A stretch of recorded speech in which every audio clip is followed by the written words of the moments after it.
Hi guys, I'm Dr. Mike and you are in the Pop University Lecture Hall.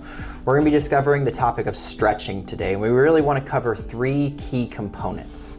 First one being why we as athletes, both runners and weightlifters, should stretch.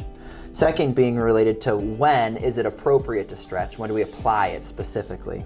And then lastly, what types of stretching are we able to bring in? Now before we get into those specifics, we really should define stretching. But stretching is going to be defined as the elongating of muscle tissue with the goal of increasing in flexibility, seeing an increase in range of motion, and then ultimately there is an indirect correlation as it relates to an increase in an athlete's performance as well. The why behind stretching is quite simple and actually involves a lot of physiological benefits. The first one is probably the most expected, which is going to be an increase in flexibility by stretching. But the benefit of this comes with the fact that it's going to support greater functional movement and sport-specific movement, as well as we see it relate to healthy joint mechanics and ultimately an overall improved movement economy for the athlete specific to their sport. We do see that increase in performance that is indirectly correlated, but when paired with dynamic stretching and active warm-up, we see an increase in the mind-body awareness and that neural economy that allows an athlete to perform at a higher level, even at a quicker rate. We do see a risk of injury decrease. That's also correlated with the utilization of not only that full warm-up that we discussed, but also strength training to prepare the body. That's going to mitigate the risk of muscle strains and overuse injuries. We see it being beneficial in the assistance of recovery. We're talking post-exercise or even post-performance, race or competition, which is allowing the body to ramp back down after it's heavily utilized and recover at a quicker rate. And then lastly, there is a mental or a neurologic benefit that's going to be related to stimulating the parasympathetic nervous system. Think that's the nervous system in your body that's related to rest and digest. When the activity is over, it tells the body to chill out and further recover, which is going to assist with that mind-body activation connection as well. So the why behind this is that it's going to give us quite a bit of benefit, not only from the performance world, but also from the recovery world and the injury prevention world. The second topic to discuss is related to when should an athlete stretch. And really this question can be specified a little bit further to ask what is the athlete's specific goal related to stretching. So we'll see a lot of times the first utilization will be related to pre-activity. And with this, we're really seeing athletes use more of dynamic stretching, which has the goal of increasing blood flow, allowing the tissues to warm up appropriately, and then enhance overall coordination of the athlete before they perform their sport, exercise, activity, or competition. The second time frame we see that is probably the most commonly used is going to be that of after activity. And the after activity utilization is more related to static stretching. And again, we'll get to specifics of each of these types of stretching in the next section. But static stretching after activity is going to be more related to encouraging recovery of the muscles that were being utilized, reducing soreness, enhancing range of motion. The goal is allowing the tissue after it's been heavily used to recover from its utilization.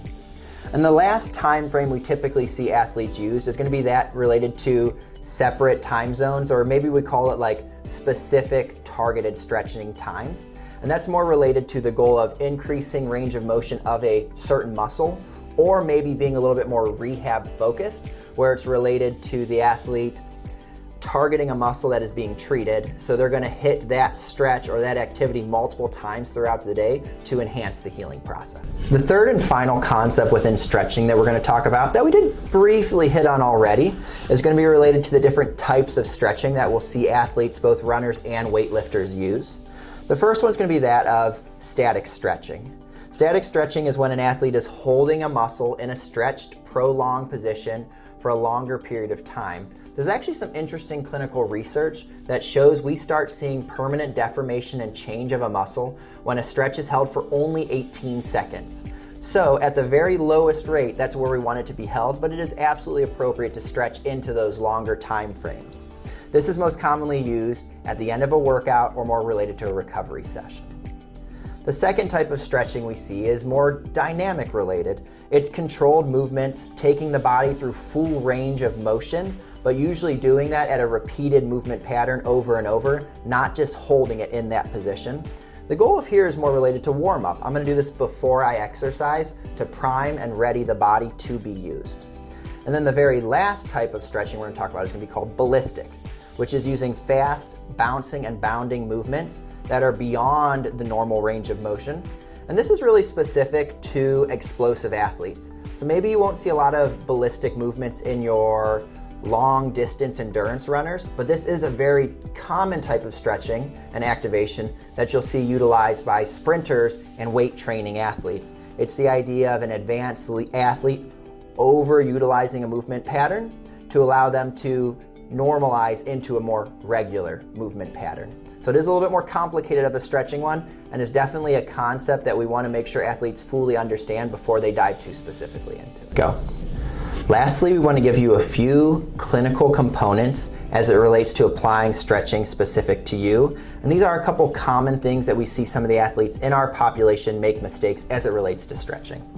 The first one is that on its own, stretching is not a reliable way to relieve delayed onset muscle soreness or the soreness you feel after you exercise. And actually taking that one step further, there's no clinical relevance that says on its own, stretching serves as a form of injury prevention, but rather needs to be paired with mobility and strength work to see that injury prevention tool be utilized.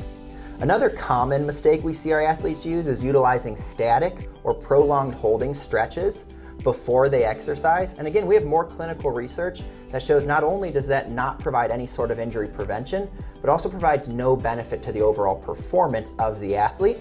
Where quite the opposite, we see both an increase in performance and a decrease in injury rate for athletes who perform dynamic and explosive stretches before exercise to pull blood flow to the tissue and prepare the body to perform. Those are the specifics as it relates to stretching, not only in the running athlete, but also in the lifting athlete. Thanks so much for joining us today, guys.